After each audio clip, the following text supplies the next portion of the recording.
Video disclaimer: This video is only for entertainment purpose, so please don't take seriously. Hello guys, मेरा नाम है मानव और आपका स्वागत है आपके अपने चैनल आरसी मैशअप में।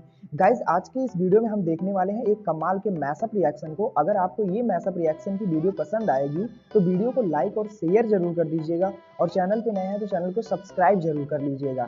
Thank you. तो गाइज, आगे की बात हम वीडियो खत्म होने के बाद करते हैं, तो चलिए इस कमाल के मैशअप रिएक्शन की वीडियो की शुरुआत करते हैं। Hope you will enjoy.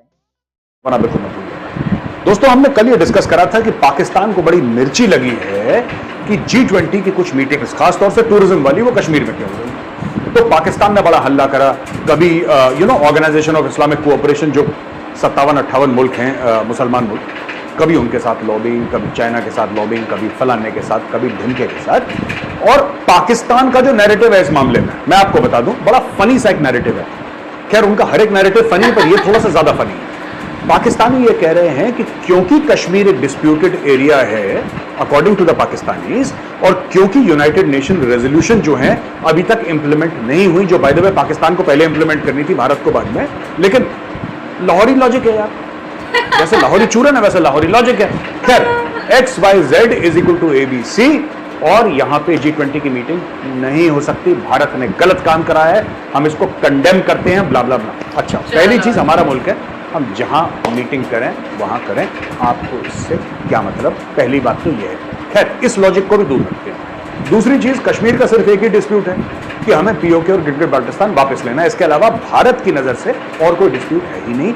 ये रोते गाते रहे, गिड़गिड़ाते रहे, 75 साल से गिड़गिड़ा रहे हैं यूनाइटेड नेशंस के सामने, 75 साल और गिड़गिड़ा रहे हैं, 150 साल पुराना डिस्प्यूट हो गया, भारत को कोई फर्क नहीं पड़ता। लेकिन हैविंग सेड ऑल दैट, अब मैं बेसिक चीज पे आता हूं। यार, एक बात बताओ मुझे एक बात समझ में नहीं आई।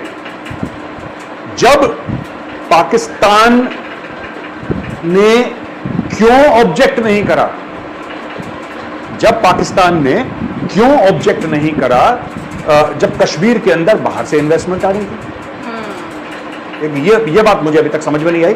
जब वहां पे यूनाइटेड अरब एमिरेट्स इन्वेस्ट करने की बात कर रहा था, जब सऊदी इन्वेस्ट करने की बात कर रहा था, तब पाकिस्तान ने ऑब्जेक्ट क्यों नहीं करा कि भाई ये तो ऐसी ऐसी टेरिटरी है, राइट, ये तो कोट अनकोट डिस्प्यूटेड है, इसमें तो यूनाइटेड नेशंस के रेजोल्यूशन है, यहां पे बाहर से इन्वेस्टमेंट किया, तब पाकिस्तान ने क्यों नहीं करा। अब मैं आपको बताता हूं क्यों नहीं करा। और ये पाकिस्तानी मीडिया वाले भी कह रहे हैं कि भाई हमें तब भी करना चाहिए था। अब मैं आपको बताता हूं पाकिस्तान ने क्यों, क्योंकि अगर आप मीडिया रिपोर्ट्स पढ़ेंगे, क्लियरली लिखा है कि 2 या 3 बड़े बिजनेसमैन इन्वेस्टर्स हांगकांग से भी आए। और हांगकांग कौन सी कंट्री का है? ठीक है, ऑटोनोमस है, ठीक है, उसका पासपोर्ट अलग है, ठीक है, उसकी करेंसी अलग है, ठीक है, उसका XYZ, लेकिन Hong Kong is part of China. बिल्कुल, Hong Kong is part of China. पहले ब्रिटेन का हिस्सा था, अब चाइना का हिस्सा है। लीज बदल गई 99 साल की। It is currently it's being looked after by China. अब आप मुझे बताइए, please tell me, how is it possible, ये किस तरीके से मुमकिन है, राइट, कि अगर चाइनीज बिजनेसमैन या हांगकांग के बिजनेसमैन भारत में इन्वेस्ट करें, कश्मीर में इन्वेस्ट करें, तो पाकिस्तानी मुंह खोल जाए, बोल ही नहीं सकता। अब ये जो कर रहे हैं G20 के बारे में, ये इसलिए कर रहे हैं, इसलिए नहीं कि पाकिस्तानियों के दिमाग में कोई बात आ गई, इनका दिमाग तो है ही नहीं। There is no foresight, there is no for. मैं और आपको एक्सपोज करूंगा अभी चल के कि पाकिस्तानियों ने खुद अपने लिए कितना गंद डाल दिया अफगानिस्तान में, लेकिन अफगानिस्तान थोड़ा सा बाद में जाएंगे। सबसे पहले let me tell you about this whole, ये जो कश्मीर वाला मामला है ना, ये इनको मिर्ची लगाई है चाइनीज ने थोड़े से पैसे देके, और पाकिस्तानी, जो पाकिस्तान का फॉरेन ऑफिस है, भौ करना उसने शुरू कर दिया। कैसे मिर्ची लगी भाई? देखो, चाइना चाहता है कि भारत बैकफुट पे हो डिप्लोमेटिकली, और आप जानते हैं कि भारत और चीन की तकरार चल रही है, सॉलिड चल रही है, और सिर्फ हिमालयस पे नहीं, सिर्फ लद्दाख या सिक्किम में, अरुणाचल में नहीं, नो, उनकी साउथ चाइना सी में भी चल रही है, उनकी श्रीलंका में चल रही है, उनकी नेपाल में चल रही है, उनकी बांग्लादेश में चल रही है, हर जगह चल रही है भारत और चीन की। और इसलिए चीन चाहता है कि G20 जैसे बड़े समिट को किसी तरीके से फेल कर दें। फेल कैसे करेगा वो? China as a member, China does not control G20, China control तो नहीं करता G20 को, तो चाइना कैसे ये देखे कि भारत एम्बैरस हो जाए? वो पाकिस्तान का इस्तेमाल। और किसी जर्नलिस्ट ने कहा था, I try and find out that article, वो आर्टिकल बड़ा खूबसूरत है, और उसमें ये लिखा है कि somebody very famous, उसने ये बोला था कि China has 2 mad dogs, north Korea and Pakistan. China के पास 2 पागल कुत्ते हैं, ये मैं नहीं बोल रहा, ये अल्फाज मेरे नहीं हैं। तो प्लीज आप मुझे मत कमेंट्स में लिखिएगा कि मेजर साहब हम पाकिस्तान से हैं और आपने कैसे पाकिस्तान, मैं भाई आपको नहीं बोल रहा, वो मैं कोशिश करूंगा एडिटर साहब से बोल के कि आर्टिकल भी लगवा दें, आप देख लीजिए। और उस आर्टिकल में क्लियरली लिखा है कि चीन के पास 2 पागल कुत्ते हैं, एक नॉर्थ कोरिया, एक पाकिस्तान। और जब बोलते हैं भौंको तो भौंकता है, जब बोलते हैं काटो तो काटता है, पैसे दो। ये सच है, ठीक है। तो ये जो चीज है ना, जो पाकिस्तान ऑब्जेक्ट्स, पाकिस्तान का इतना दिमागी नहीं है, मैं बता रहा हूं आपको। पाकिस्तान ने तो तब ऑब्जेक्ट नहीं करा जब 370-35 से हट गया था, 1 2 4 ट्वीट मारी, कहानी खत्म। ये अब से कहां इतने उछल रहे हैं, ये इसलिए उछल रहे हैं क्योंकि इनके बीजिंग वाले अब्बू ने, ये वाला नहीं गौरव वाली बात करा, बीजिंग वाले इनके कई बाप हैं, उनमें से एक बीजिंग है, एक गौरव वाली है। तो इनके जो बीजिंग वाले अब्बू हैं, शी जिनपिंग, उन्होंने बोला कि बेटा जरा बाइट तो तुम कर नहीं सकते, दांत वांत तुम्हारे हैं नहीं, पंजे हैं नहीं, बात। इसीलिए पाकिस्तान का ऑफिस भव करना इसने शुरू कर दिया दोस्तों। अच्छा, ये पहली खबर है। दूसरी खबर ये है पाकिस्तान से रिलेटेड कि जावेद मियांदाद, अभी ये इंडिया ने बोला कि साहब सिक्योरिटी की प्रॉब्लम है। दिमाग देखो जावेद मियांदाद, एक जमाने में बहुत अच्छा क्रिकेट, ये जब से इसकी रिश्तेदारी, इसके बेटे की जब से शादी हुई है ना दाऊद इब्राहिम की बेटी से, इसका भी दिमाग, इसका भी टेररिस्ट टाइप का दिमाग, और इसका भी दिमाग बिल्कुल पैदल हो गया। क्योंकि वो कहते हैं ना कि खरबूजा रंग पकड़ता है या बदलता है, समथिंग लाइक दैट, कोई मुहावरा है ना, I don't know whatever it is. ये जावेद मियांदाद का दिमाग खराब हो गया। पहले जावेद मियांदाद कहता है कि इंडिया हमारे साथ नहीं खेलती, भाड़ में जाए। अब उसको बोल दिया कि यार आप ऐसे कह रहे हो, भाड़ में जाए। एक्चुअली अगर इंडिया बोल देगा हमें नहीं खेलना तुम्हारे साथ, तो हमारा तो बैंड बज जाएगा। जावेद भाई थोड़ा सा यार कंट्रोल करके तो रखो, बकवास कर देते हो, वो भी तोतली भाई, अरे भाड़ में जाए इंडिया, अरे मैं कहता हूँ भाड़ में जाए इंडिया। बोला जावेद भाई भाड़ में नहीं जाए, तुम ठान लो, तुम लो, बहुत बोलते हो। तो जावेद भाई को फिर एक नई चीज है, अब अपने मुल्क को कैसे प्रोटेक्ट करें, कैसे पाकिस्तान के क्रिकेटिंग इंटरेस्ट को आगे बढ़ाया जाए। तो जनाब जावेद मियांदाद कहते हैं कि तुम मत डरो पाकिस्तान में आने से, तुम मत डरो पाकिस्तान में क्रिकेट खेलने से, तुम मत डरो। जावेद मियांदाद ये नहीं कह रहा कि तुम्हें कुछ नहीं होगा। जावेद मियांदाद ये नहीं कह रहा कि भाई साहब हम तुम्हारी सिक्योरिटी की गारंटी लेते हैं ना, ये सब जावेद मियांदाद प्रॉमिस नहीं कर रहा। जावेद मियांदाद ये कह रहा है क्रिकेट टीम को, भारतीय क्रिकेट टीम को और न्यूजीलैंड की क्रिकेट टीम को कि जिंदगी और मौत अल्लाह के हाथ में है। This is the confidence building measure of Pakistanis. वो सबको कहता है यार कुछ नहीं पता जान तुम्हारी कब चली जाए, क्योंकि जिंदगी और मौत तो अल्लाह के हाथ में है। अगर तुम क्रिकेट खेल रहे हो, ठीक है, तुमने बल्ला जमीन पर टैप करा और वहां पे नीचे आईडी निकला या कोई लैंडमाइन निकली और वो फट गई और तुम निपट गए, that's all right, it's okay, जिंदगी और मौत अल्लाह के हाथ में। ये कह रहा है जावेद मियांदाद। अब समझ लीजिए ऐसे ऐसे लोग हैं पाकिस्तान में यार, ये इस तरीके से कॉन्फिडेंस देते हैं गेस्ट। तुम्हारा प्लेन पाकिस्तान में उतरा, तुम निपट गए, बुरा मत मानना, देखो इसमें किसी का किसी गलती, और पाकिस्तान की तो कतई गलती, क्योंकि जिंदगी और मौत ना छोड़ नहीं।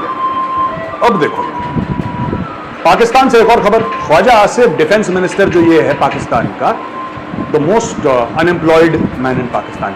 एक्चुअली पाकिस्तान डिफेंस मिनिस्टर, ये दुकान के फीते वीते काट लिए शॉपिंग मॉल में ना, प्लाजो में जाकर फीते काट लिए, इसके अलावा पाकिस्तान के डिफेंस मिनिस्टर के पास कोई काम नहीं। ये वही ख्वाजा आसिफ है जिसने बोला कि पाकिस्तान जो है वो दिवालिया हो चुका है, it's already bankrupt, it's broke, it's defaulted. वही Khawaja Asif of the default fame ये कहता है कि भाई इन्होंने धमकी दे दी ख्वाजा आसिफ ने, जवानी जाग गई भाई इस एज में।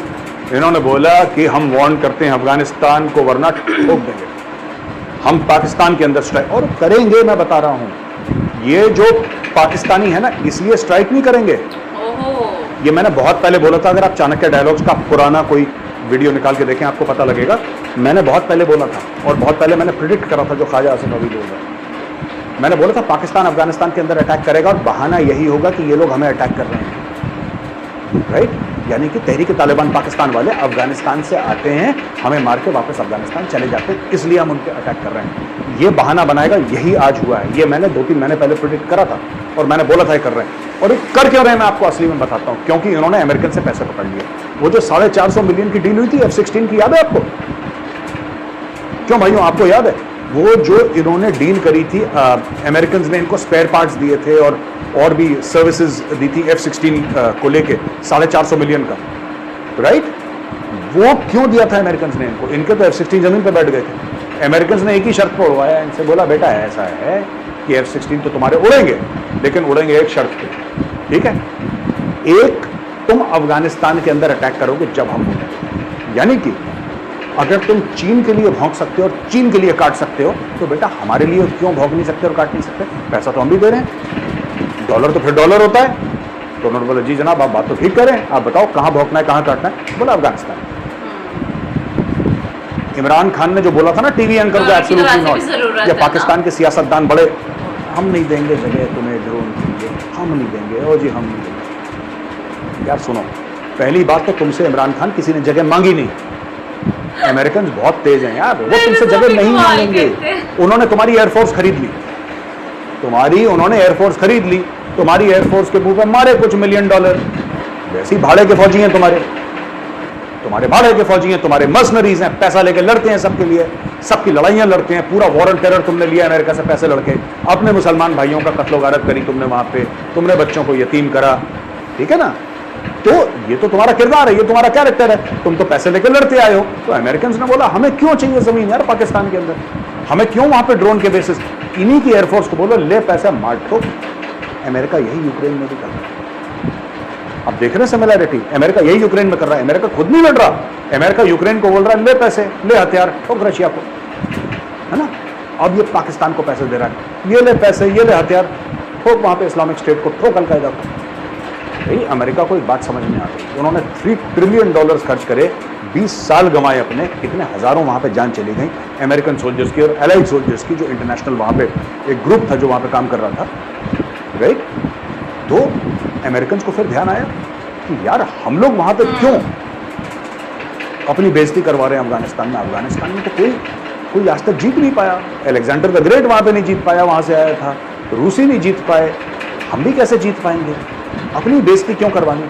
तो अमेरिकन को फिर ध्यान आया कि बेइज्जती उनकी करवाओ जिनको बेइज्जती महसूस ना होती है, जिनका पूरी कौमी नारा जो है ना, जो कौम का पूरा नारा यही है कि बेइज्जती उतनी होती है जितनी महसूस हो, और इज्जत आने जाने वाली चीज है, ऊपर नीचे होती रहती है, इसमें कोई फाइट है ही नहीं, इसमें कोई दिक्कत है ही नहीं। तो जब ये चीज अमेरिकन को पता लगी तो उन्होंने बोला कि हमें ड्रोन की बेस नहीं चाहिए। इमरान खान कहता रहा एब्सोल्युटली नॉट, एब्सोल्युटली यस, हाथ फर्क पड़ता है इससे, बता भाई कितना पैसा चाहिए? उसने बोला जनाब ये F-16 करवा दो, बाकी हम कर देंगे। अब पाकिस्तानी एयरफोर्स क्या करेगी? तहरीक तालिबान पाकिस्तान के टारगेट्स को तो ठोकेगी, ये ठोकेगी तहरीक तालिबान टारगेट्स को, लेकिन अमेरिकन बीच में बोलेंगे अच्छा जरा 4-5 किलोमीटर लेफ्ट राइट भी हो जाना, वो इस्लामिक स्टेट वाले की तरफ बम गिरा देना, ये भी बम गिरा देंगे F-16 से, knowing fully well that Afghanistan even the Taliban do not have air defence capability, उनके पास है ही नहीं, या है तो बड़ी प्राइमरी टाइप की है उनके पास, वो स्टिंगर होंगे उनके पास कुछ, otherwise they don't have any great missile systems and all that. तो F-16 आए, चुपचाप वहां पे आए और ठोक के वापस चले गए Pakistan, and no once the wiser. तो ये इनका गेम प्लान है, ये मैं 3 महीने पहले मैंने बात बता दी थी, कहीं ना कहीं वो वीडियो होगा, मुझे तो मिलेगा नहीं,